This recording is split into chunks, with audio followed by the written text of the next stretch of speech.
So, welcome all. This is the fringe of the European movement, and we're discussing the really important question of youth mobility and restoring youth mobility across Europe.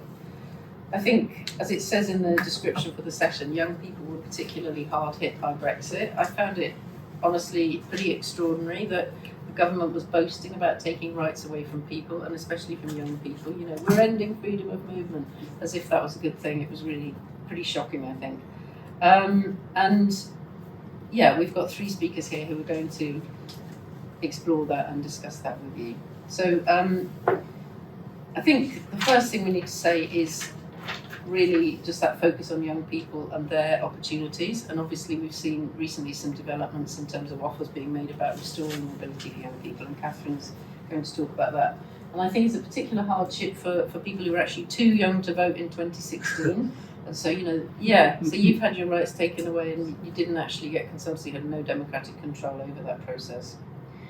It's depressing, I think, that when offers come, obviously trying to open up that opportunity to restore movement, not in a way where you could work or stay or even marry, just in the most limited way, you know, in exchange, let's make sure that young people can still visit the continent they're a part of, immediately shut down by Keir Starmer. And I think that was just actually really hard to understand and believe, beyond disappointing, really. Because one of the things I realised was when I was an MEP is that one of the most important things Europe did is it enabled people to meet and mingle and get to know each other in all sorts of ways. A lot of them were cultural. I mean, I was an academic, so I was part of one of those massive European funded programmes. And those programmes were never about the outputs. And I remember, you know, you'd go and do exchanges and you'd sit there, and I was just eating some, I remember, it must have stuck with me for some reason. I was eating this rice pudding in Portugal. It was a Portuguese style rice pudding. It was very nice. I was just thinking, why am I sitting here eating rice pudding in Portugal, you know, when I could be eating rice pudding at home? But it was because, you know, there were Portuguese people there, Danish people, people from France.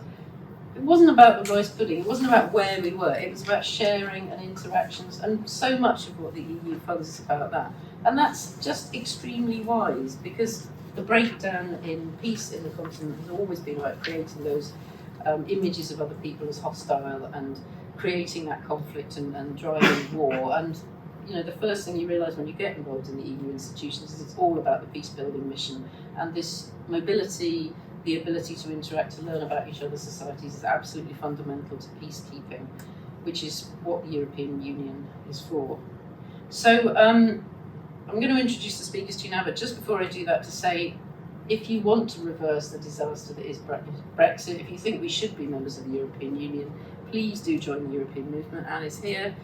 She is actually a member officer, so this is the right person to point you in the direction of. And it's, you know, it's obviously been a big issue for me, but it's a huge issue for the country, and we need to end this sort of refusal to talk about it and campaign to be back at the heart of Europe. For so many reasons, it's important to our country, and most people in this country, getting on for 2/3, agree with that. But because we've got a two-party system where the two parties that dominate our politics, for different reasons, won't talk about it, you know, we have to campaign hard to get it on the agenda, and that's what the European movement's doing. I'm vice chair of the European movement. Richard is also vice chair of the European movement. And come and talk to us about what that means. And I'm going to say who you are now. Right, so I'm introducing speakers. So, on my right, Catherine Rowett.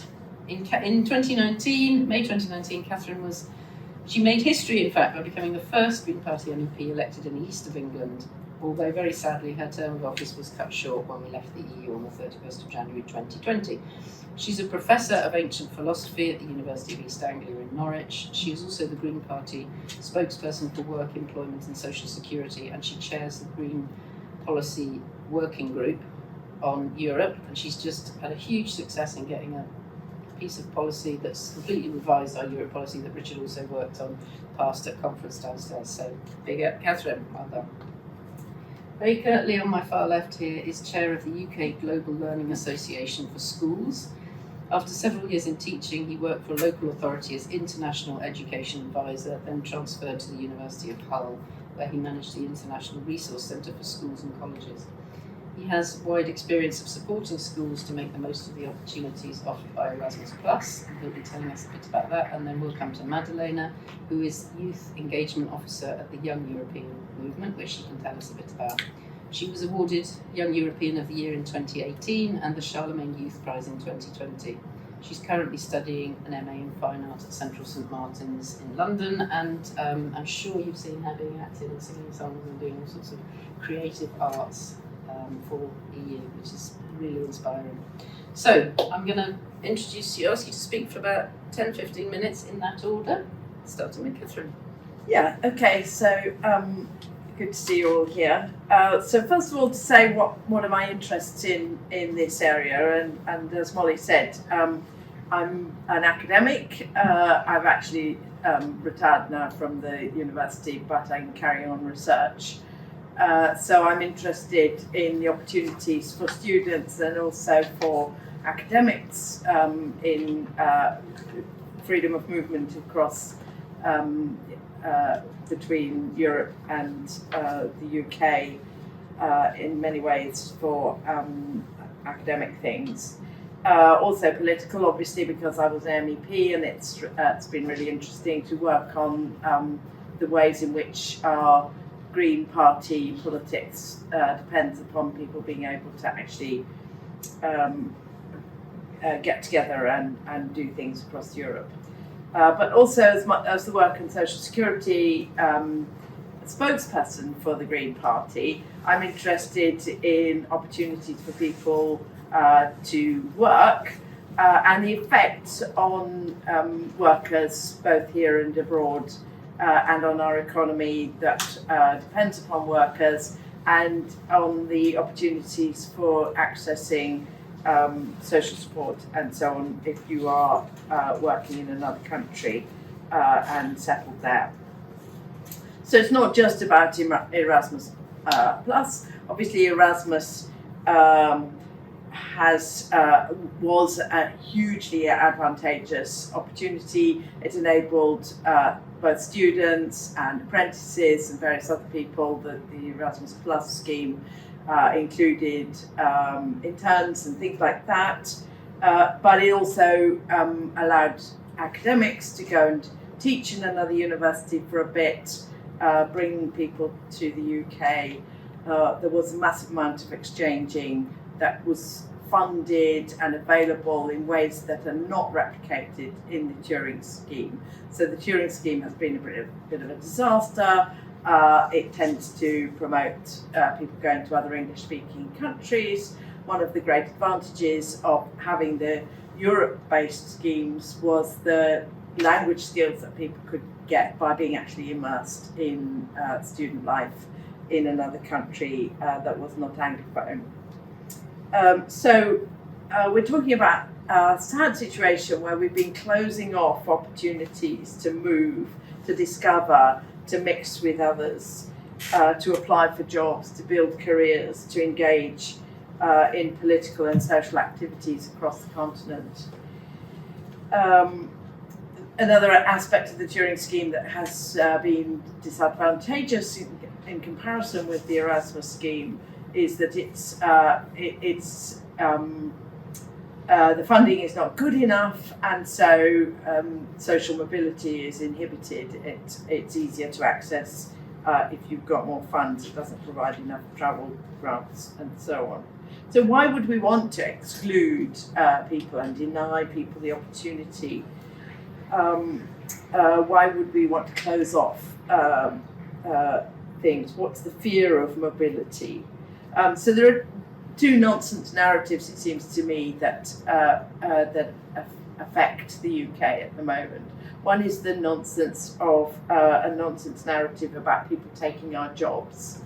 Now that it's a parochial view, as though we were not actually advantaged by having access to jobs that we can apply for elsewhere across a whole continent of other countries.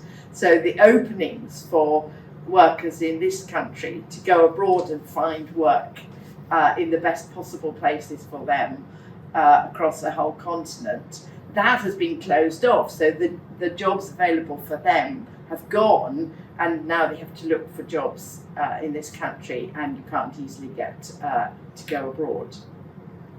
But equally, it's a myth that people were coming from abroad and taking jobs that UK people needed.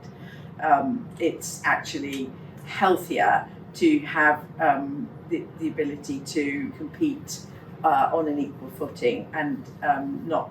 So, for example, universities gained immensely from being able to import experts from abroad to cross-fertilise our UK system, and we gained a lot. And economically, it's clear that the UK did better under a system whereby we could recruit workers from abroad and not. Of course, we also need to provide education and opportunities for our own people to be educated here, but equally we should provide them with opportunities to go abroad. And the other is the hatred narrative about cultural supremacy and the fear of people from other cultures and even from Eastern Europe and so on, which has alienated people from the freedom of movement.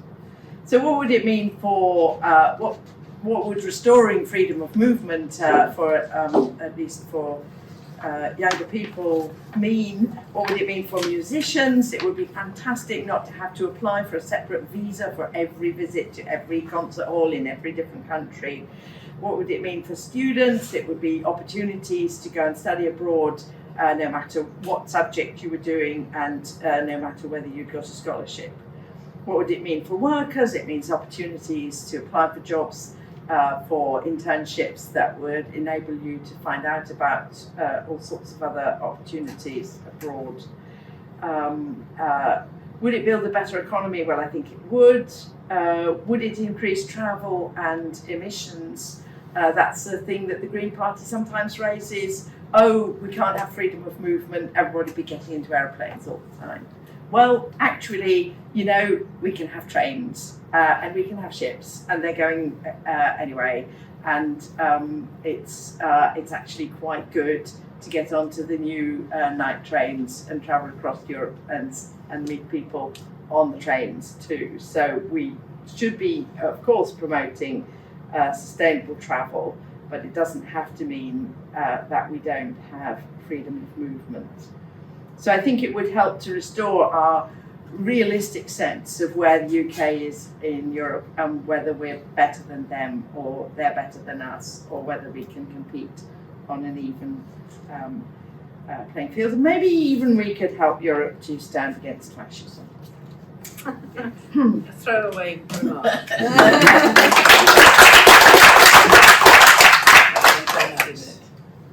It's fine.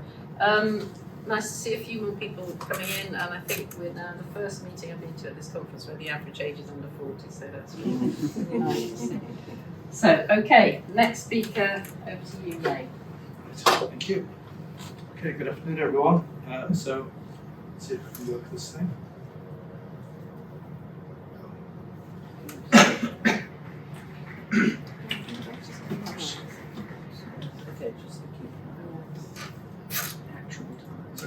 Okay, so Ray Kirtley, and I'm chair of something called the UK Global Learning Association for Schools. Very briefly tell you that as a charity I started in 1996, and it was for people who were supporting schools with international and global education at the heart of what we do. We have a not-for-profit company which was started in 2012, which is called the Global Learning Association, and that is about 95% of it is a Brexit casualty. I'll tell you why later. So at the same time as that going on, I actually worked for a local authority which was called Humberside, no longer exists thanks to Mrs. Thatcher, and then worked for the University of Hull. So when I worked for the University of Hull, practically all of the work I did for the university was to do with schools and colleges, and actually very little to do with students. But one of the things I did do at the university, I think you mentioned this, is manage one of the larger Erasmus projects, which was almost €500,000. And in fact, at one time, just the School of Education, we had something like €2 million coming in through Erasmus projects, which is quite important for a university. But going back to the schools agenda, I've been involved with school linking, school partnerships, really since the European Union started getting involved with them, which was somewhat after higher education, about 1996. And there were predecessor programs called Socrates and Lifelong Learning. I was in all of those, doing various things with schools. If you want to find out more about what we do, we've got a very simple website, globallearningassociation.org. So there's some indications there about what we're currently up to. So thinking about schools, the important thing to remember is that Erasmus is not just for higher education, and that's something that folk in the media find very hard to get hold of. If you have a quick glance at the budget, that's the current Erasmus budget for the current programme, which is 23 to 27. If you were to add schools and vocational education together, their budget actually exceeds that for higher education. So schools are important, and if you really think back to, I can't remember whether it was Monet or Schumann said in 1950 something, if I was to do it all again, I'd start with education.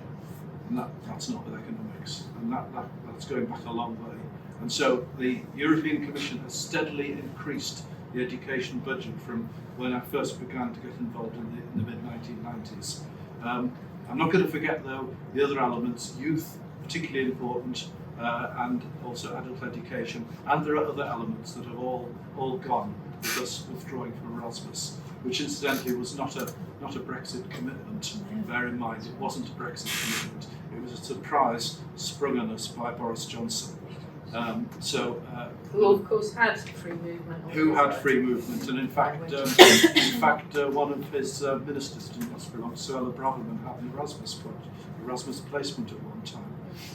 That's the ultimate hypocrisy.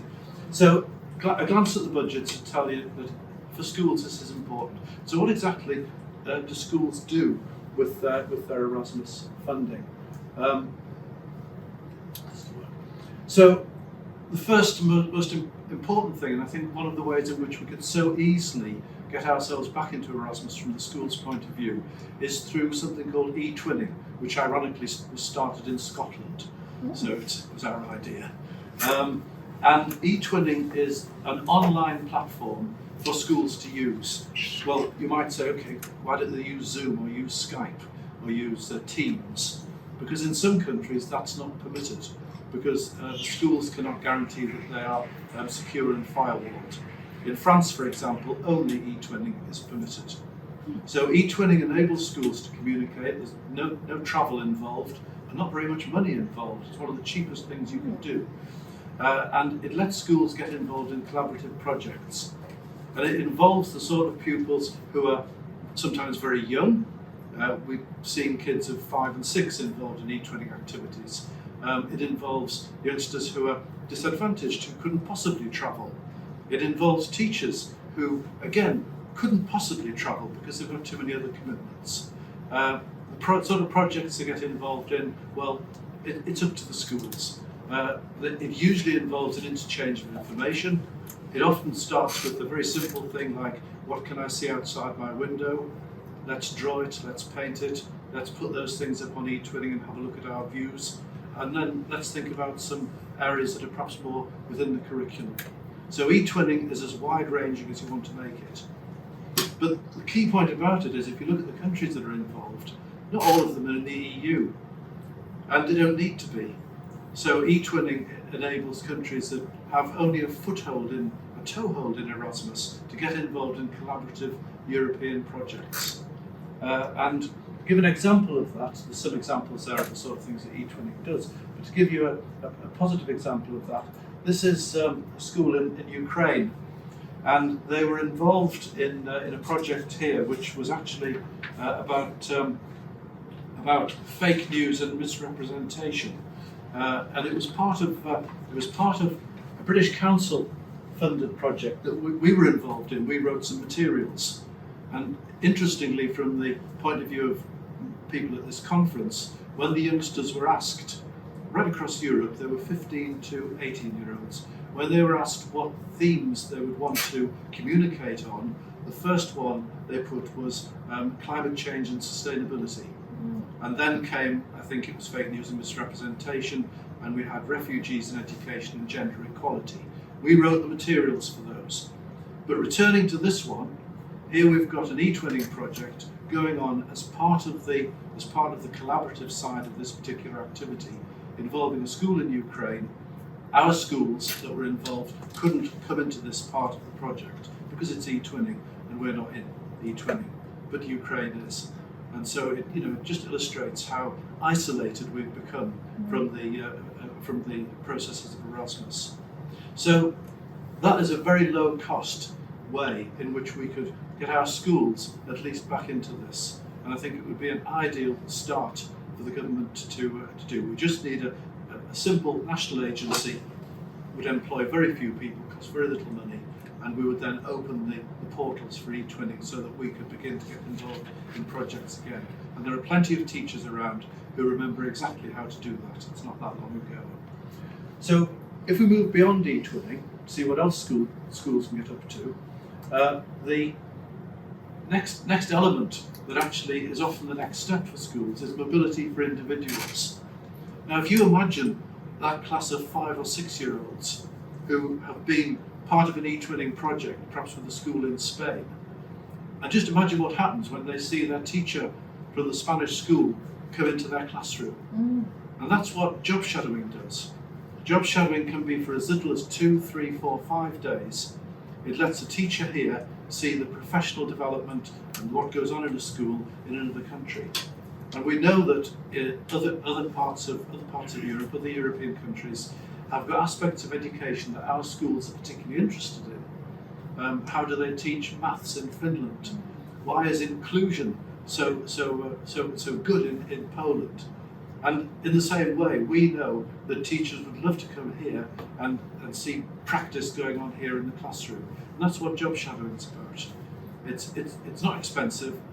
It involves very short periods of time. Teachers can often be away during holidays, which thankfully and gratefully they don't mind. And it is again a very low-key way back into Erasmus. We also have European professional development and courses and training. And this is where we come in as the Global Learning Association. This is why we're a Brexit casualty. Because in any half term, we would normally have groups of teachers from mostly primary schools in this country going mostly to France and mostly to Spain to improve their language skills. After all, you can be teaching French and Spanish here to youngsters of 7 or 8 years old, perhaps with a GCSE in French or Spanish yourself, and nothing else. So, as for in-service training, for us to be able to send a group of teachers to, let's say, we used to use Gran Canaria for Spanish, we used to use Antibes for French, and we also did a little German. For us to be able to do that was a way into in-service training, and also getting more cultural familiarity with a country that they may not have been to for many years, if at all. And in the same way, you can guess in the same way, we had so many teachers who wanted to come here to see what was going on in our schools, particularly because of the English language. And the English language is a great asset to us in terms of that. Oh, fine, yeah, okay, I'll speed up. Right, so we've got that.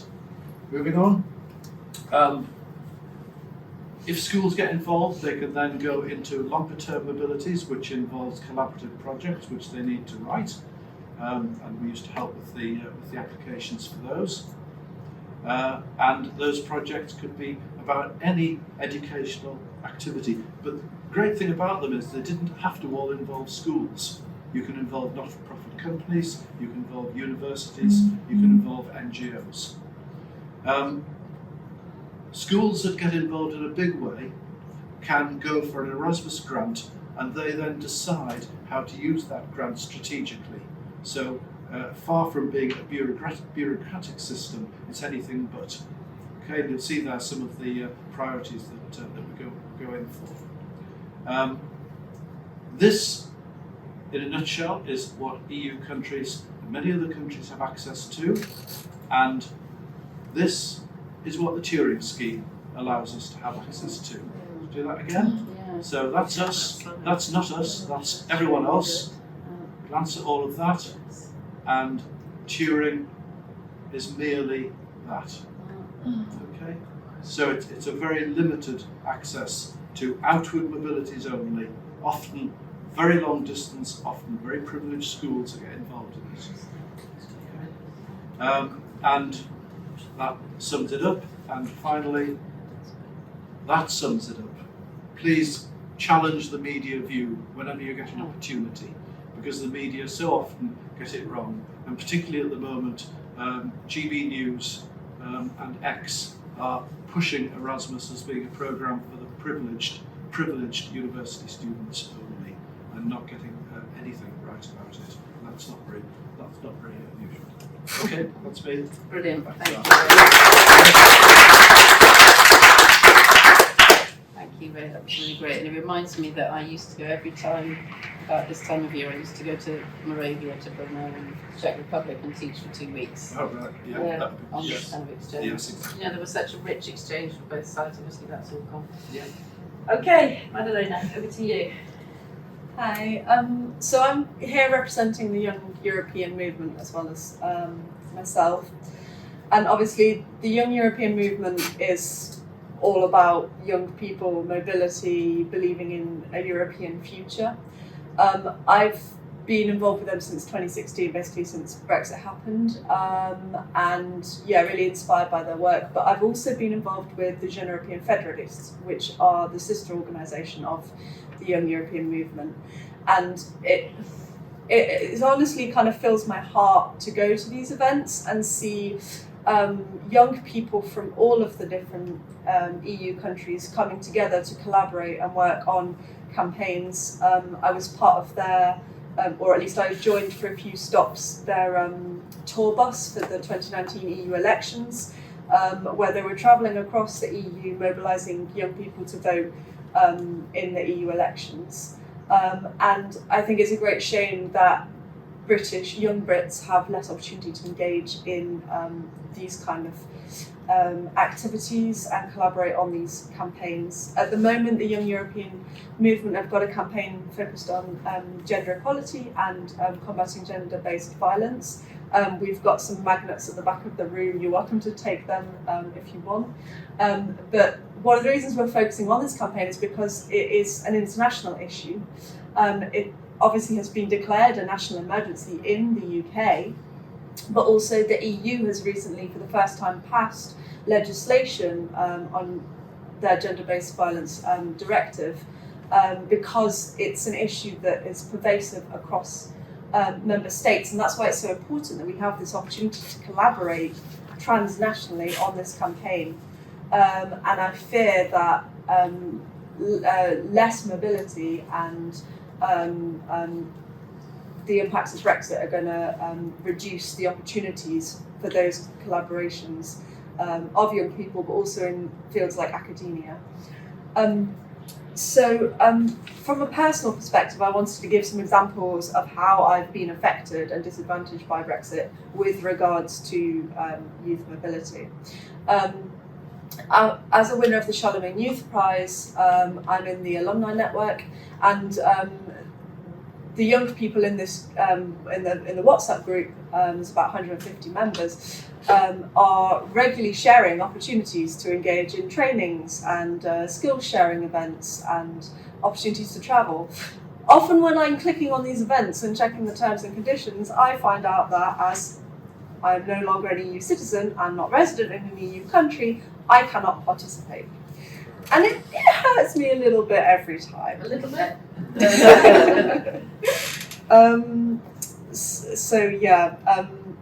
But then another example, as an artist, I'm doing a master's degree in fine art, but I've been practicing as an artist for many years now. I'm part of an art collective called Dare to Care, who focus on mental health advocacy. And we actually came together through an EU-funded pan-European project called Destructura, which brought together young people from across Europe, also from Ukraine and non-EU member states, young artists and creatives. And we formed this pan-European art collective, which I'm really passionate about and I'm really grateful to be part of. But last year, we were offered this art residency in Helsinki, which we needed to apply for funding for in order to fund the travel and accommodation.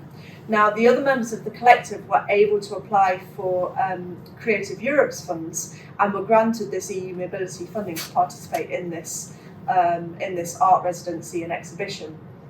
I didn't participate. And the thing about this is that it's affecting young artists more than anything else, because as at the start of your career, you need these opportunities and these experiences to build your CV, to build your audience, to build your reputation, to build your networks.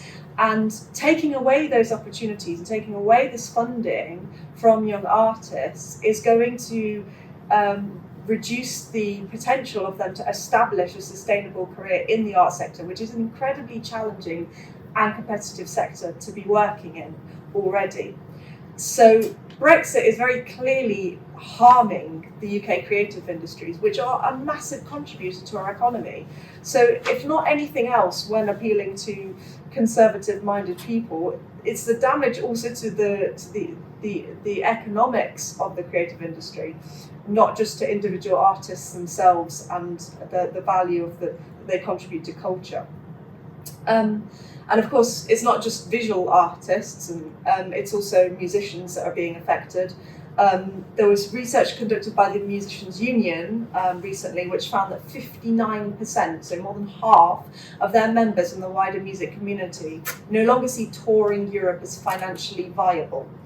So this is especially devastating to those young musicians who haven't built up their audience and their profile and their experience as performers yet. Dave Rowntree, who's the drummer with Blur, has written articles about this, that they cut their teeth from touring small venues and music festivals across Europe before they made it big. Same with the Beatles, they became famous in Germany before they did in the UK. So really, Brexit is damaging the UK's music industry, which is one of our biggest exports. It's economically stupid, as well as cultural suicide.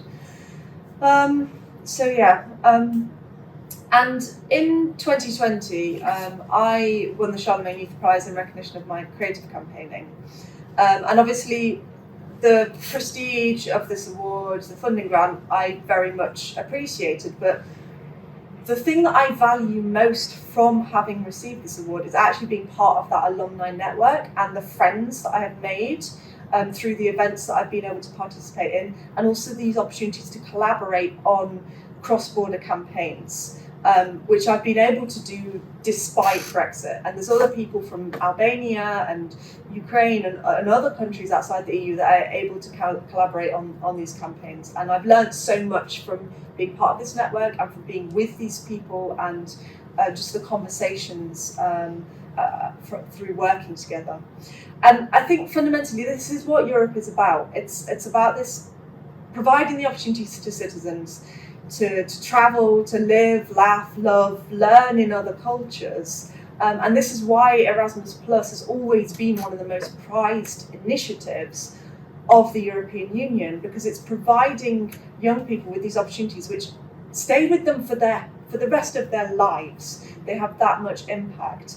But sadly, I think that not enough people, especially in the UK, know or knew about Erasmus Plus, and myself included. I didn't even know it was a thing until after Brexit, the Brexit vote had happened, and therefore they've not taken advantage of it, and therefore they can't, they don't value it, and they don't understand what we've lost. And there is this sad truth to the adage that you don't know what you've got until it's gone. I've appreciated the fact that I've still been able to cooperate with European friends, partner organisations through this alumni network, but very aware that Erasmus Plus being taken away is now stopping so many other young people from being able to collaborate on these campaigns. And I just wanted to give some examples from this project that we were working on for the EU elections through the alumni network. I was travelling to events as the communications consultant for the project, and I was filming interviews and footage for a documentary. But I was also speaking at some of their events on topics like youth engagement and youth mobility. And at one of these events, which was in Bucharest, I published a clip from my speech on social media, and the comments from my mainly British trolls, of course some of them are probably Russian bots, but mainly British trolls, gave me quite an insight into the perspective and attitudes towards these topics of youth engagement and youth mobility, which probably fed into the support for Brexit. So some of these comments included things like, F students, you honestly think everyone thinks or give a toss about you lazy Fs? Why can't students vote? Are they too busy backpacking around the EU? Most of them are dimwits and probably couldn't be asked anyway. And open your mind to actual experiences, you are not that clever. Because Erasmus Plus isn't an actual experience. So besides the profanities and the mundanities of this abuse, I think that these comments show that a significant proportion of people in the UK still do not value things like university education, youth mobility, and then programs such as Erasmus. So I think therein lies a question that we need to answer, which is how do we inform the British public about the value of these things, change their hearts and minds, and then ultimately sway politicians to back rejoining Erasmus, if not the EU itself. And recently some polling from Politico showed that 51% of British voters believe that rejoining Erasmus would be a good idea, and only 15% reporting that they are against rejoining the scheme.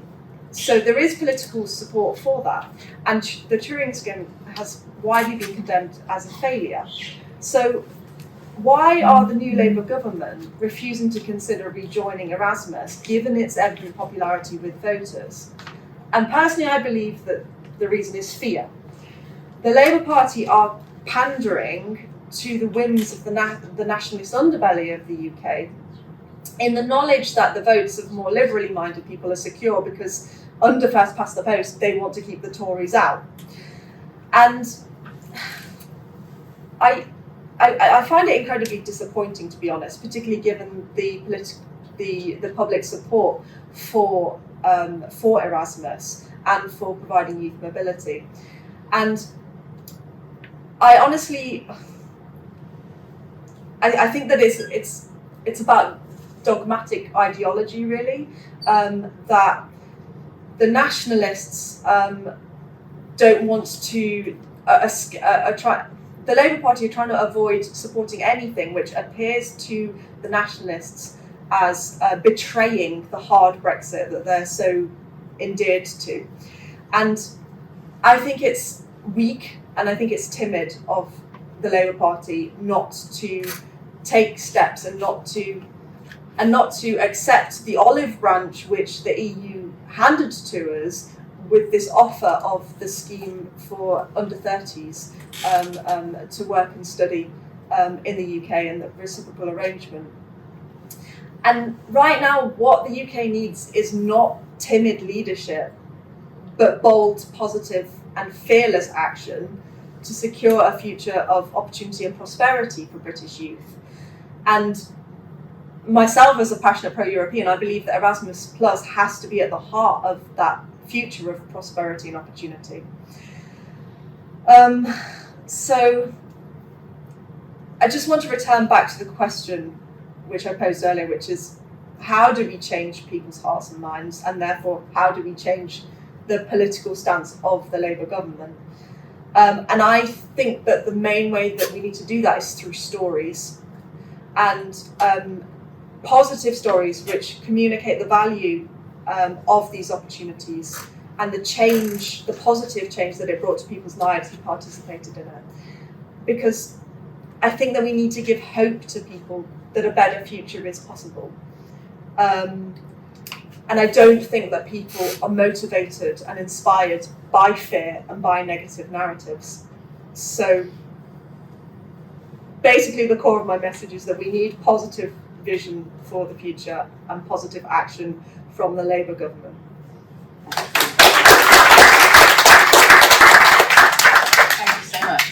going to move on to your stories, hopefully, in a minute, if you've got something to share about your mobility across Europe. But before I did that, I just wanted to cover a few of the facts and figures around the mobility scheme that was offered and that was rejected. And I think this is a powerful story that both Labour and the Conservatives are both shutting down young people's opportunities. And the reason I say that is that when Keir Starmer rejected the overtures from Europe, it did make media, it did make it into the media, and we were approached to ask, to give quotes on what we thought. So it's been, I think I'm right in saying, one of the most successful issues for us in media terms. So it is a powerful story. So there's been very positive overtures from Europe. They don't want us to be cut off and not able to visit. In April 2024, the European Economic and Social Committee agreed a proposal that urged the EU to reintegrate the UK into Europe. So we've got friends there, even though we're not members anymore. And the European Commission then proposed that we start negotiations to allow free movement for young people, which I think is, given what we've done in terms of Brexit, is an amazing open-hearted offer. And then in July 2024, you remember there was the European Political Community Summit that Keir Starmer hosted. I think it was Blenheim, wasn't it? Which isn't terribly tactful, since that was a battle where he kicked somebody's ass. But anyway, at that meeting, the Prime Minister of Spain pitched to Keir Starmer a bilateral agreement allowing youth mobility between the two countries. But I'm very sorry to say that we won't be surprised to hear that the Conservative government rejected the original offer, but then again in July the Labour government maintained its opposition to this youth mobility deal, and the quote is, there are no plans to reopen negotiations on either Erasmus Plus or a youth mobility scheme. I just find this mystifying. I mean, I think you're right about the hard politics of it. They don't think they're losing any votes by this. They don't think that young people in particular have anywhere else to go. And obviously as the Green Party we know they're wrong about that, but yeah, it's just, from any rational perspective, it's just an extraordinary thing to say, here's a lot of opportunities for young people. No thanks, will it? It's just unbelievable. Yeah, exactly. Anyway, over to you. Please tell us about your experiences. I don't know if you feel you need the microphone, there's one here, but it's probably few of us enough that you can be heard. Yes, go ahead. So it's not an experience, it's a David Thomas Oxford Green. It's not an experience, it's a suggestion.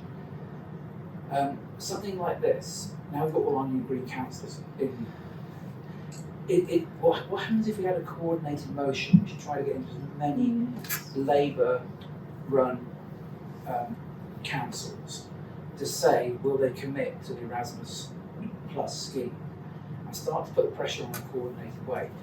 We've done that with other things. It's actually quite an effective tool, because you have to get people who clearly, personally, probably quite committed to it, have to do the party line. Yeah. You split them open, yeah, and then you take that out to your potential voters in elections. Yeah. So, and we've got the infrastructure in place to do coordinated motions. With certain limitations about the cadence at which you can get your motion first in a council. But you could aim for maybe have it put up in 100 councils within 12 months as a target, and start to put the pressure on. So I think that's just a suggestion. Yeah. Well, I don't know if we can help draft such a motion, but I mean, we've certainly got all the facts and figures to do that. And I was saying, in Oxford, the reason I came along today, because we've got a very young student population who are very angry. Sure. My personal story is I've got a daughter who's 15, 18, and they were shocked when Keir Starmer turned down the They couldn't understand it. No. So I think it could be to our electoral advantage as well as trying to achieve your objective. Yeah, sure. I would only say that I think it's important that we focus on youth mobility and advantages to everybody, and I think what you presented was really interesting, because, I mean, the trouble with Erasmus is it comes across as some snooty Dutch guy that you study in university, right? Even to me it comes across as that. I know that's not what it is, but I think saying European youth mobility, it's like saying free Interrail pass, no thank you. It's very hard to say no to that. So I think the framing of it is actually quite important. I'm not sure, even when we say Erasmus Plus, that doesn't mean anything to it. We know what that means. It's not communicating. So it could be the thing that you're trying to do, but the tactic. Yeah. Oh yeah, no, absolutely. Yeah. Well, I don't think we are talking about just going back into Erasmus. I mean, in my case, obviously I want full freedom of movement, and I would say that what we should start with is everybody under 30 having the ability to move. That should be our, I don't know if that's in your policy. It's ageist. Yeah, but I mean, but it's an easy first win, because it's very hard to say that young people Yeah, shouldn't sure. have those opportunities. It's So it's a different I know, life. Anne, so if you want to start Yeah, we can talk about it. cracking on with something. Yeah, sounds good. Okay, I'm looking forward to these wonderfully sort of. I'm going to get all misty-eyed when people tell me their stories of travelling across Europe. I'm going to start with one. I'll come to you. My main political assistant for the last part of my time as an MEP came from Plymouth, and she came from a working class family. Her father was a builder. You know, she was. I was so because I had a lot of cultural capital in my upbringing, but I was immensely impressed by her for really valuing education and seeing that was a platform to achieve what she wanted to in her life. And her passport to the European Union was Erasmus, and through that she studied then in the Netherlands, and she came to work for me in the European Parliament, and she's now back in the Netherlands doing a PhD. None of that would have been possible without Erasmus, and it would not be possible for somebody in her position today. So, the opportunities of young people in working class or lower income families have been massively shut down. I mean, if your parents are rich, like you said, it's not a problem. They can fund you to go. So it's absolutely the opposite of the way it's portrayed. Come on, tell me your story. So you were going to do that. Well, the thing is, I haven't actually got a story in a way. So when the Brexit vote happened, I was 14, and we left the EU on my 18th birthday, January 31st, 2022. So left it on there, and like you were saying about it's based on the money situation. I am very privileged at the moment that I've been offered a job in Spain, well, teaching English, and the only reason I can do that is because the school will pay for my accommodation and my food and that sort of thing, and it's the only reason I'm going to be able to do that. But it's everything from visa. Well, that takes so much time. There's so much money. It's again, I just think it's crazy that we've come out of this such big, like you say, well, Erasmus, it was an amazing opportunity. It opened so many doors, especially to lower income people, and just to slam our foot in the door is so angering. It makes me angry. It makes me pissed off. So. I totally agree. I was going, and I agree as well with the point that I think Labour don't want to do it because they, like you said, you don't have to pander to the left because we have nowhere. Well, we do obviously, but there is a lot of people don't think there's a lot of place to go. I mean, there's still so many of my friends and family who I talk to go, well, I can't vote Green. They'll never get in, and that's I think one of the advantages that Labour has in the end is that people don't think they can, and it's just. This was to vent my frustrations. Yeah, I think we started to break that down this time, actually. Obviously, having 4 MPs makes a big difference. Anyway, I'm not here to say that. But I am here to say, are you a member of the European movement? Are you a member of the Young European movement? No, that's why I've never heard of this Okay, before until right, well, today. you can talk to Madeleina afterwards or to Anne. Good. Can I ask a related question? Unless you want to get your thing Catherine out wants of the to way say first. something and then... I just wanted to say that Molly asked, had we passed in the last plenary, did the policy that we passed include a youth mobility scheme? And I just wanted to read out one of the please do. things. It's in the section called Citizenship and Freedom of Movement, and it says that we support action to ameliorate some of the particular problems that have arisen since Brexit, including but not limited to. And then it's got a list of things, and then it says negotiation of a youth mobility scheme similar to the one proposed by the European Commission in April 2024, making it easier for young people between 18 and 30 to study and work in the EU. And that's our new policy from just now. You did your homework. Yes. Very good. Yeah, by all means. You mentioned the European movement. Well, just as a quick aside, I'm interested in the map because quite rightly you labelled small states like Liechtenstein, but you haven't got Vatican City or San Marino. Anyway, so you're plugging the European movement, which sounds like, but there are other rejoin or pro-EU organisations campaigning here as well. Is there a particular reason why you would plug this one? So I'd be interested to hear which other ones you want to draw attention to, and we're obviously happy to work alongside. But my decision to join the European movement was made.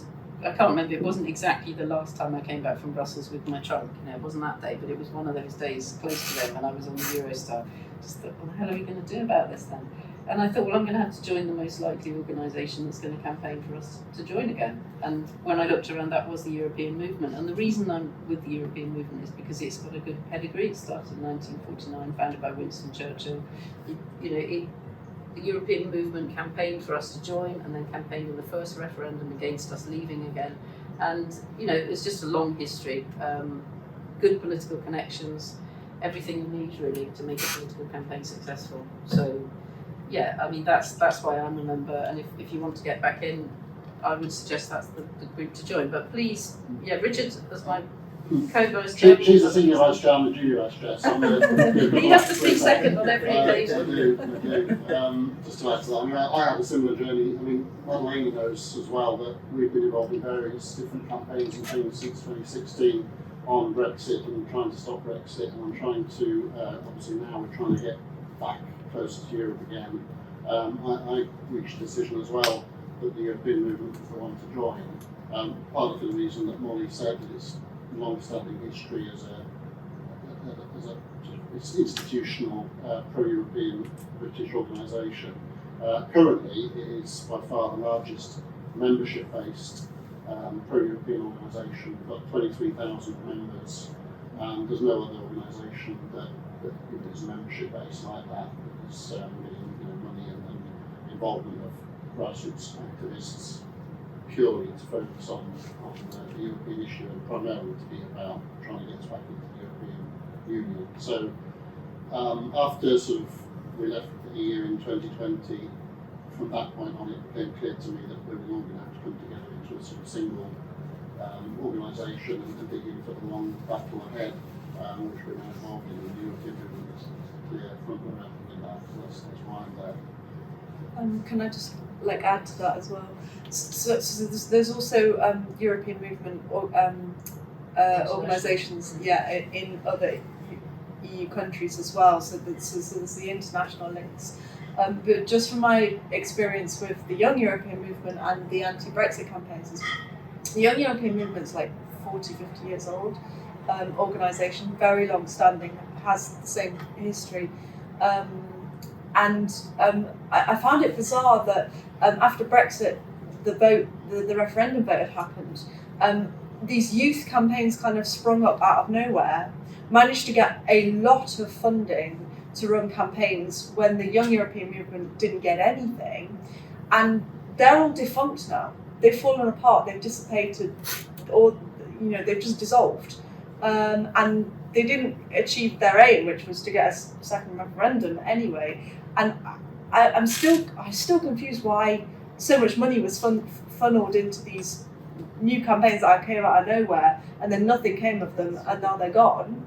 And then nothing went to the Young European Movement, which is still ploughing on, and still going strong. So, from my perspective, I think it's always better to support something that has this longevity and has these roots and these connections, and also with international partners, rather than kind of throwing all your weight and your money and your resources behind something that's maybe promising something that can't be delivered.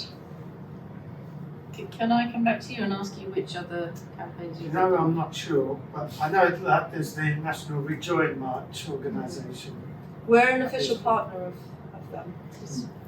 Yeah, I think we're the sort of grounded, obviously long-standing, but also wide-ranging kind of campaign with one objective. Because you could say Best for Britain wants to join the EU. Yeah, you could say the Green Party wants to join the EU, but both of those are doing a lot of other things. And I think the international connections are very important as well, and it gives us a way of still debating, still being part of current debates across Europe. Actually, I'm on one of the committees of EMI, European Movement International, and we discuss various policies there, discuss how to counter fascism across the EU and so on. So, having been right at the heart of it, I was then incredibly left out and bereft, but also, as the UK, we're very isolated in terms of those policy discussions. But EMI gives you a chance to still be a part of that. I think quite a lot of Green Party members are also members of Another Europe is Possible, which is another pro-EU but critical of the sort of neoliberal side of the EU, and that kind of is a good fit for a lot of people, and that organisation still exists and still takes part in quite a lot of the.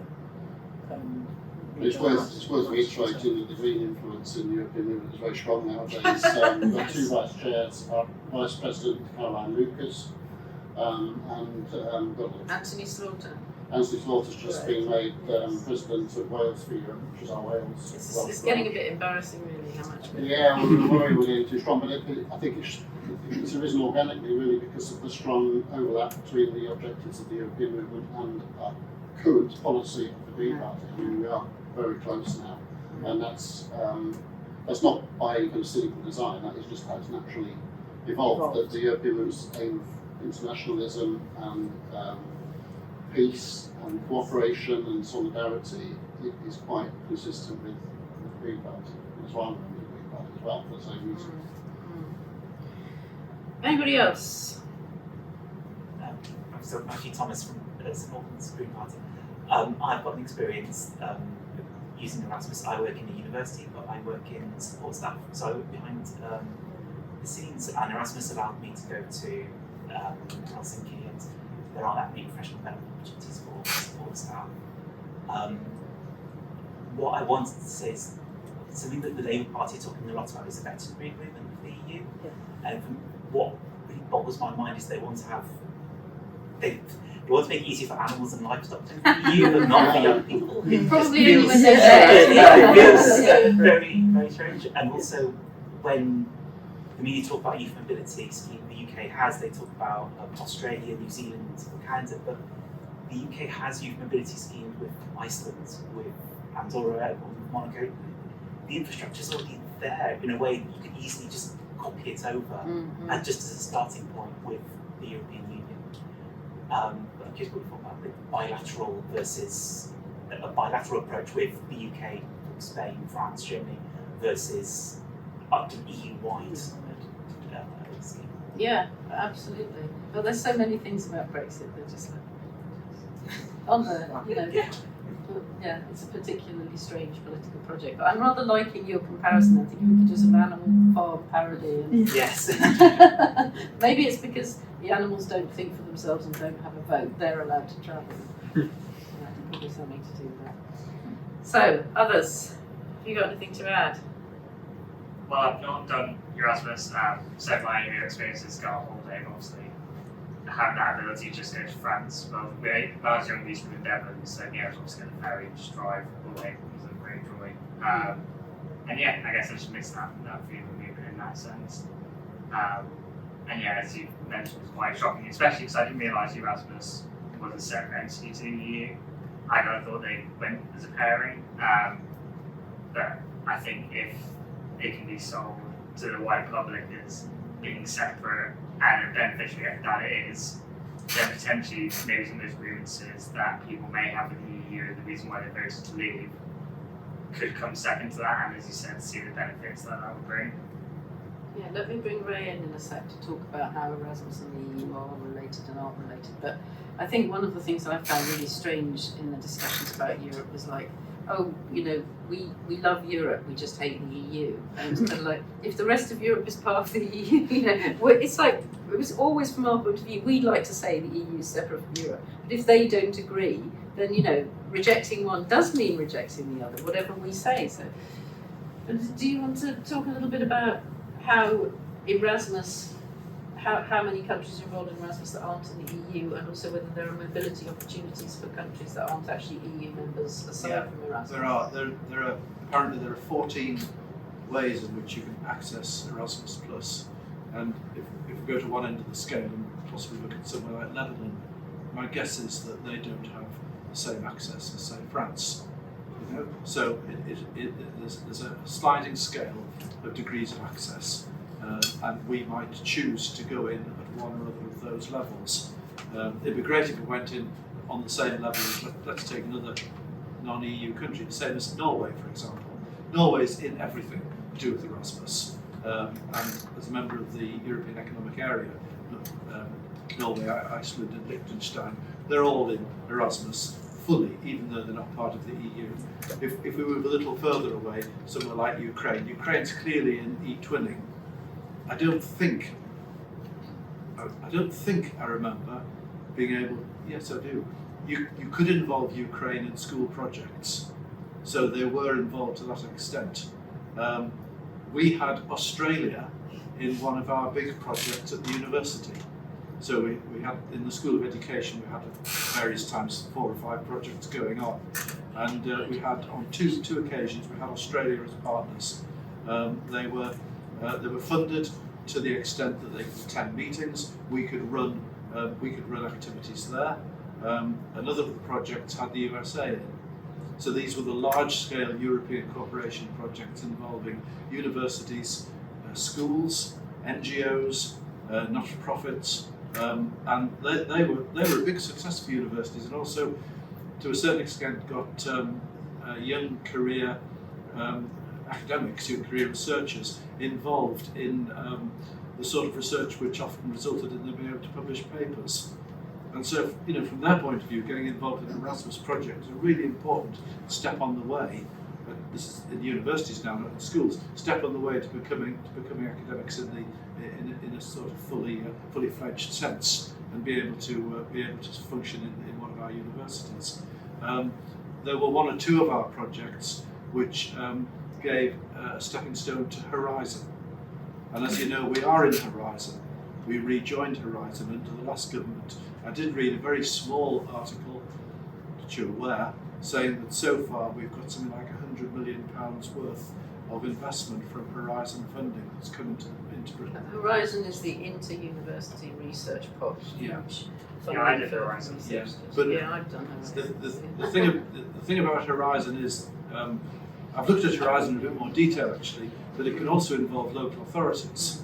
So we have local authorities, Bristol as an example, local authorities that are getting involved in Horizon. It was solely for universities. And I was quite surprised to see the range of others that are now eligible to get involved. It can't involve schools, no doubt about it, but it can involve local authorities. I think I saw one local authority, a rural one, that was involved in looking at soil structure. I mean, soil structure is particularly important at the moment, particularly with overuse of land, monoculture, and the impact of agricultural machinery. So that sort of scientific study, but involving a local authority as well as universities.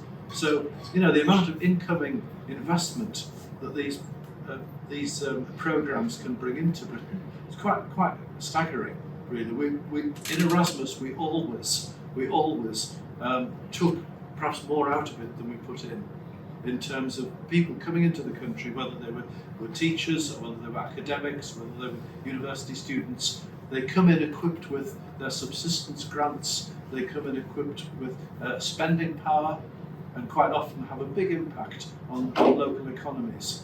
So, I think we underestimate the economic importance that these programs can bring.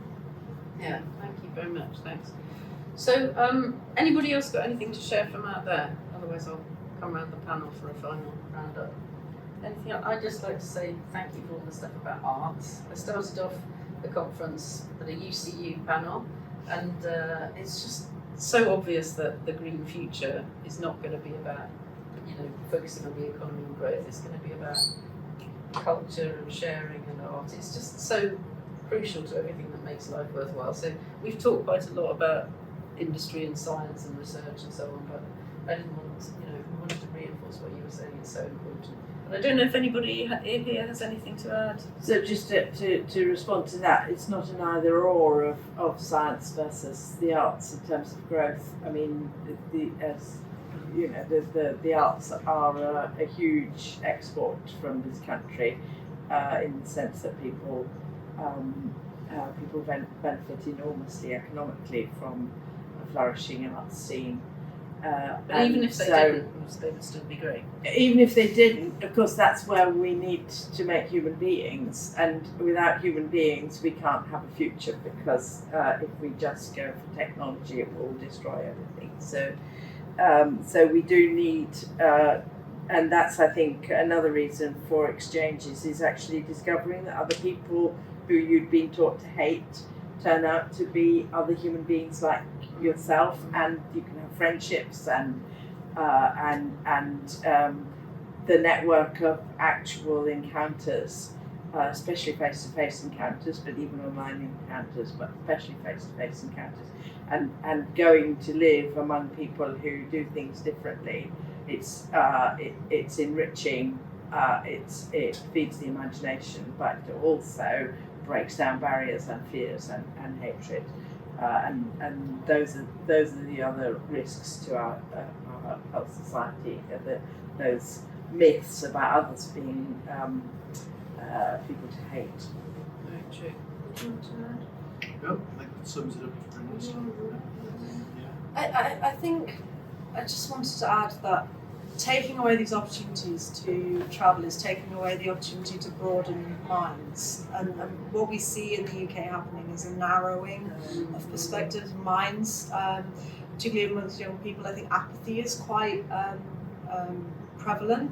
And part of my MA research, I've been looking at propaganda and the impact of propaganda, and seeing the way that, particularly like the Brexit campaign, were weaponising slogans and visual imagery, like that bus, the breaking point poster, etc., and literally using art, but in order to control and to spread hatred.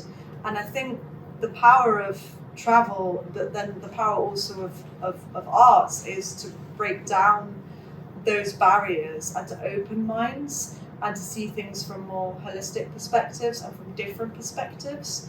And I really fear for this narrowing and this,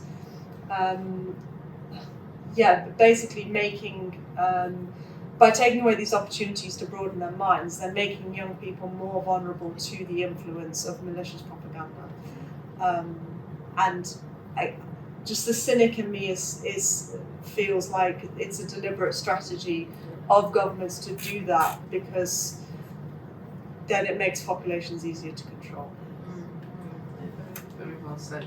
Yeah, thank you to all my panellists. I think it's miserable to think how young people's opportunities have been diminished, but I also would like to say, if you'd like to work with us to change that, please do join the European movement. I don't think we're going to say rejoin. I think I'm going to try and make sure our strategy says, should we just join the European Union and leave all that behind? Hey, it was a mistake. But whether you think it's about join or rejoin, we're going to have to campaign for it. We're going to have to spread the word. We're going to have to sort of get rid of this omerta, the sort of silence, the rather sinister silence around any discussion of Brexit that is dominant at the moment, and just make the completely sensible, overwhelmingly right decision to be members of the EU. So yeah, please join us, work with us, and thank you very much for coming.